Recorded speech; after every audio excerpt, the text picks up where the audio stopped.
Hey guys, this is Josh here with Trillium Wild Edibles. I'm out here doing a little foraging today, and the plant you're looking at is Canadian wood nettle. There are a couple of ways that you can tell this.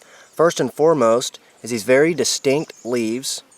These leaves are oval, or in my opinion, teardrop shaped because they have this point here. All along the sides or the margins of the leaves, you'll notice these teeth. You may also notice the texture on this leaf and the vein structure on this leaf and how the veins all run parallel to each other. The top of the leaves have these little fuzz, which is responsible for the stinging. The entire plant is covered in these little stinging hairs. Here you may be able to see these stinging hairs running down the stem. Now this plant does flower, but obviously it's way too early for the flower because these plants are just coming up. And this is one of the best times to eat nettles or gather their greens, is right whenever they're young. The reason being, they have the best taste and they actually have just slightly less sting, in my opinion.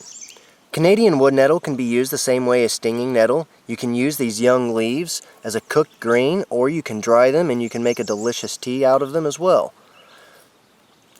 This plant is also medicinal, and this plant is purportedly better and stronger than regular stinging nettle. Another really good thing about this plant is its growth pattern. Wherever you find one, you are going to find a hell of a lot more. Excuse my language, but you really are.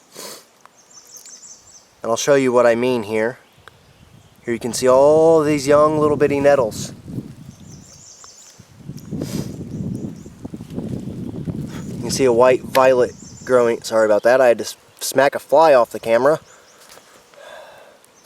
There you can see a white violet growing in, very beautiful.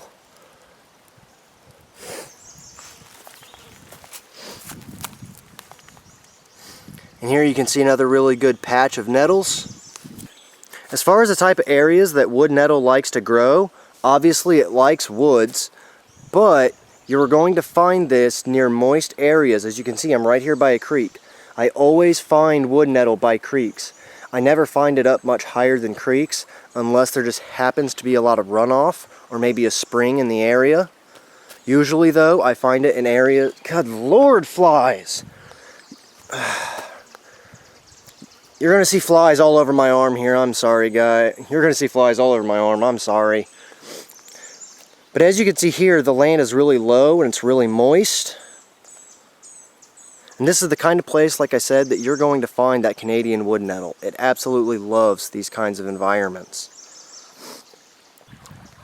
Other plants you may find nearby are bluebells, like this one here. Extremely beautiful flowers. This plant has extremely beautiful flowers, just like you can see. And they too grow in large patches as well. Because of this plant's stinging hairs, I would recommend that you wear gloves while harvesting it.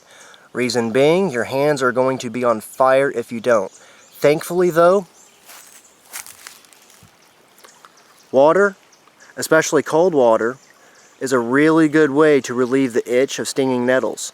Also, jewelweed works just as good too. So does plantain leaf if you can find any of that. So those are kind of just some things to keep in mind in case you get stung by this plant and you're wondering how on earth you get rid of it. That's the easiest way, next to time and suffer. Mind you, I'm not wearing any gloves. The reason for that is just so you guys can see what it is I'm doing as I harvest this.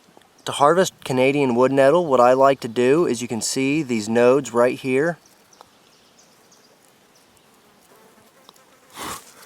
Yeah, you're probably going to see some flies on me. But I like to just go to that node, just like that. I always leave 2 leaves on the plant because it won't kill it. This plant will actually continue to grow out. It'll also grow more nodes, which is really nice because it increases the harvest later. And when you're done, this is what you've got. Now as these cook down, they obviously reduce a good bit. They reduce a lot like spinach does. So you need a lot of fresh greens to make cooked greens. But they're extremely delicious. They're really high in protein. But they're extremely delicious and they're really high in protein. So they're definitely worth eating.